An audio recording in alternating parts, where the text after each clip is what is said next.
If you're in CRNA school, so it's got a lot of publicity recently. Of all the worst possible outcomes of CRNA school, two of the worst have to be either being dismissed because you didn't make the grade or not passing the board exam. Devastating. Expensive, time-consuming, it's embarrassing, your dreams are dashed or delayed. But why? Why don't people succeed in CRNA school? Why don't they pass the board exam on the first try? And I hate saying this, but really, the number one reason why you don't succeed in CRNA school or why you won't pass the board exam first try is you. You're the biggest problem.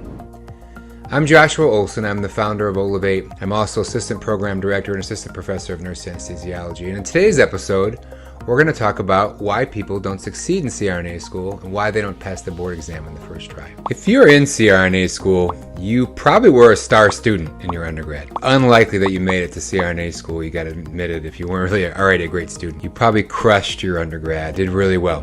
But CRNA school, most graduate programs aren't like your undergrad programs. It's very different. CRNA school, the content is very focused, generally more complex and more intense than it was for your nursing undergrad. And a lot of the content's not intuitive, right? It's not simple, easy to understand. It's complex. It doesn't always make sense at the first go. You need to remember it for a long time. I mean, really for your whole career, you need to remember this stuff. So you're not just studying for short periods of time, you're studying for a long period of time where, nursing school isn't necessarily like that. You may not be using all the information in your career. I mean, nursing is very focused. And so some people are using what they learned in nursing school. Some people aren't using a lot of it. Not true in CRNA school. You need all that information.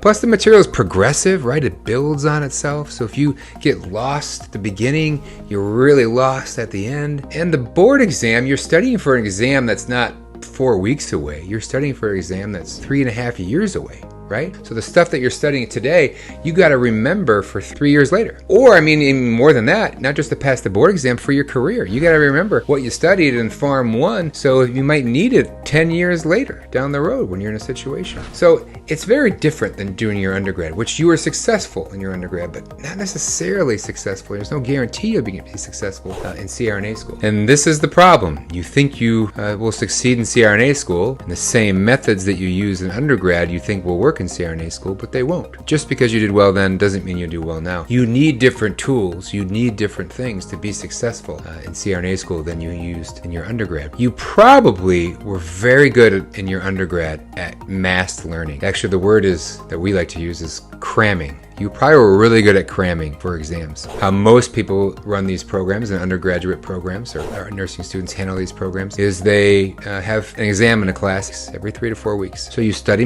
material for 3 to 4 weeks, you take the exam, and then you never really have to think about it again. Or maybe just a few concepts from that exam you have to remember later. But you study for 3 or 4 weeks, you take the exam, you're done with it. But this is the problem, right? This does not lead to long-term retention. In fact, the research says this mass learning or cramming is one of the most ineffective ways to learn something, and certainly one of the worst ways to remember things long term. So this structure that you use for undergrad of cramming every 4 weeks for an exam isn't going to work for you in CRNA school, right? You need to remember that material for the entire length of the program, to pass the board exam, and for your career. So what does work? What does the research say? Effective learning methods. We know this cramming or this mass learning doesn't work. So what does work out there? Well, there's a lot of research on this. Decades of research on what works and what methods to use. You could comb through the research, but I recommend a book to you. It's called Make It Stick. I'll put it in the show notes for you. Make It Stick by Brown, Roediger, and McDaniel. Do a great job of summarizing some of these techniques. So I recommend, if you're in the middle of anesthesia school, if you're starting anesthesia school, if you're even applying to anesthesia school, read through that book. Take a look and see, and it'll talk about some of those learning methods and some of those tools that are really effective. The first tool that I want you to think about is spaced repetition. Maybe you've heard this. There's a lot of buzz about this. It's gotten a lot of publicity recently. Well, maybe only in my circles, in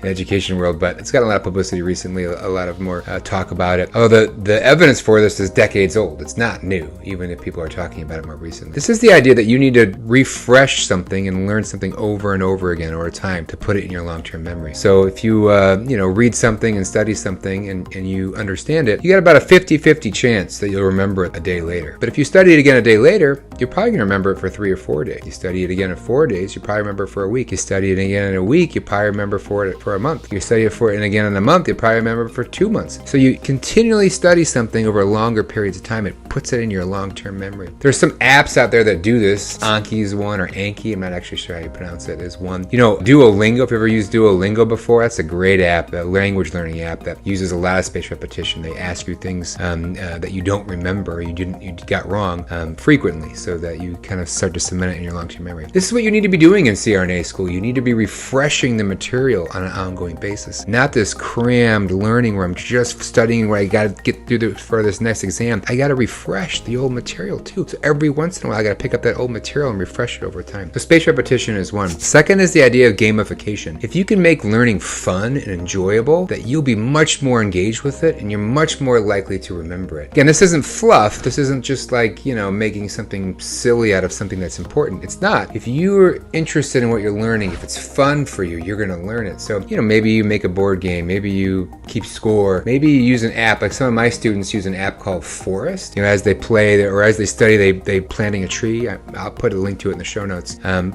they kind of compete with each other about who's making a bigger forest, by studying longer periods of time. Lots of ways to gamify something. You can be creative about that, but it's a very effective tool. Another is socialization. If you can include other people in your studying, especially if they're students that are better than you or as smart as you, that's a good way to learn. Or teaching. If you can teach someone, that's part of socialization, right? If you can learn to teach somebody something, that's one of the best ways to learn. So this idea of socialization, of bringing other people into your studying, refines you. Now, I encourage you, if you're going to do that, make sure that the people you're studying with are also effective learners, not distracting you. But including other people, certainly at times in your learning, maybe not all the time, but at times in your learning is a great way to learn. Another one is interleaving. And interleaving is one students don't like. So typically, they don't want to do this. But the idea is with interleaving is that you're not just focused on one topic. That when you sit down for a study session, you don't just want to study one thing. You want to mix it up. So maybe you have a cardiac exam coming up. Well,